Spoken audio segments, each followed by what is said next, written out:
I never thought I'd be dragged into a fight with the HOA over something as simple as keeping the lights on. But when a storm knocked out power across the neighborhood, my backup generator became the one thing keeping my home warm, my fridge cold, and my family safe. That's when the HOA decided it was illegal. What they didn't know, what made this whole battle so satisfying, was that the same generator powered their own office. Before I go further, if you enjoy stories of ordinary homeowners standing up to unfair HOAs and winning, don't forget to subscribe. You'll always have a front row seat to justice and a good laugh at HOA hypocrisy. The storm had been bad, one of the worst we'd seen in years. Trees were down, roads blocked, and the entire block sat in darkness. Except for us. My generator kicked in within seconds, humming quietly behind the shed. My wife, Laura, breathed a sigh of relief. "Thank God," she said, wrapping a blanket around our kids. "At least we'll be okay until power's restored." But not everyone was thankful. 2 days later, a stern letter arrived from the HOA. Notice of violation, unauthorized generator use. Remove immediately or face fines of $500 per day. I stared at it in disbelief. The whole neighborhood was suffering in the cold, and instead of asking how it worked, or even thanking me, they wanted me to shut it down. That night, as I filled the generator with fuel, my neighbor Dan wandered over with a flashlight. "They gave you a notice too?" he asked. I frowned. "What do you mean too?" "Karen, the HOA secretary, came by earlier, told me your generator was an eyesore." I told her she was crazy. "You're the only one keeping this place livable right now." The next morning, I went straight to the HOA office, generator notice in hand. Their office, by the way, was the only building in the entire community that still had heat and working computers. When I walked in, I couldn't help but notice the faint hum coming from the back room. The sound was familiar. I pointed at the notice. "What's this supposed to mean?" Mr. Adams, the HOA president, didn't even look up. "Generators are prohibited. They disrupt community aesthetics." I raised an eyebrow. "Aesthetics? The power's out. People are freezing."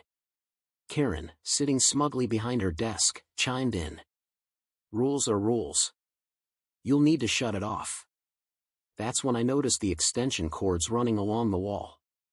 They disappeared into the back room. I cocked my head, listening again to the low hum. "You've got to be kidding me," I said slowly.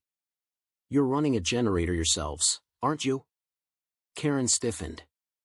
Adams cleared his throat. "That's for essential community business. An entirely different situation." I laughed, bitterly. "So when you use a generator, it's essential. When I use one to keep my kids warm, is it a violation?" No one answered. That was the moment I decided I wasn't going to roll over. If they wanted to make this about illegal generator use, I was going to make sure every single homeowner knew exactly whose generator was powering the HOA office. And I had the perfect plan to do it. The next HOA meeting was my chance. With the power still out across half the neighborhood, they insisted on holding it in their office. And that office, I knew for a fact, was humming along because of my generator. Laura nudged me before I left the house. "Be careful. Karen will try to twist this back on you." I kissed her cheek. "Don't worry. Tonight, the truth speaks louder than their rules." When I arrived, the office was brightly lit, a beacon in the otherwise dark street. Neighbors shuffled in, flashlights in hand, coats zipped up tight. Some muttered under their breath about how unfair it was to sit in a toasty office while their homes were freezing. Mr. Adams banged his gavel. Meeting called to order. First issue, Mr. Carter's unauthorized generator. I stood slowly, holding up the violation notice. "Before we go further, I'd like to ask a question. How exactly is this office running right now when the entire grid is down?" Karen's eyes darted nervously to Adams. He cleared his throat. "The HOA office has special resources for emergencies." "Special resources?" I smirked. "You mean my generator?" A ripple went through the crowd. People turned, whispering. One man in the back shouted, "Wait, what?" I continued, my voice rising. "Yes, you heard me. The HOA dragged me into this meeting to accuse me of breaking rules while they've been secretly running this office off the very generator they're trying to ban. Without it, you'd all be sitting in the cold and dark right now."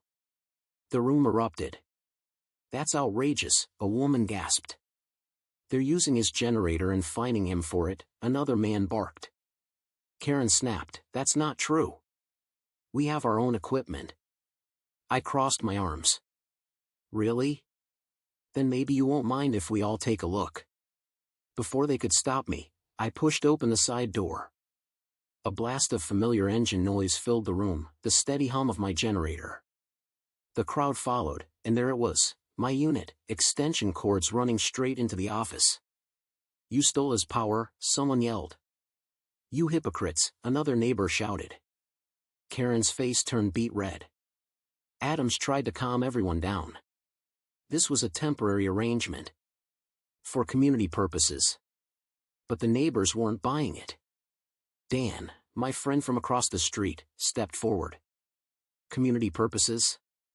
My kids are shivering at home while you've been sitting cozy in here, using his generator without permission. That's theft." The shouting grew louder. For the first time, Adams and Karen looked cornered. I raised my hand to quiet the room. All I wanted was to keep my family safe during a blackout. You tried to punish me for it. But in doing so, you revealed the truth: you care more about power and control than the community. And now everyone here sees it. The crowd broke into applause. Some people even laughed. Karen slammed her notebook shut, fuming. Adams muttered something about legal clarification, but it was too late. The board's credibility was gone. Over the next week, things unraveled fast. Neighbors filed complaints. Some even threatened a lawsuit for misuse of dues and theft of property. The local paper ran a small story titled "HOA Office Powered by Homeowner's Generator After Banning His Own Use." It was humiliating for them, and delicious for the rest of us. By the time the next election rolled around, Adams and Karen were voted out in a landslide. A new board took over, promising fair treatment and common sense. One evening not long after, Dan stopped by with a grin. "Funny, isn't it? They tried to shut you down, and it turns out you were the one keeping the whole place alive." I chuckled. Yeah. I guess the HOA needed me more than I ever needed them. Today, my generator still sits behind my shed, quietly waiting for the next storm. Every time I start it up, I can't help but smile. Not because it keeps the lights on, but because it reminds me that hypocrisy never stands for long. And if there's a moral here, it's this: when bullies write rules to control you, don't just follow blindly. Shine a light on their hypocrisy. Because sooner or later, they'll end up powerless, and the whole community will laugh right along with you.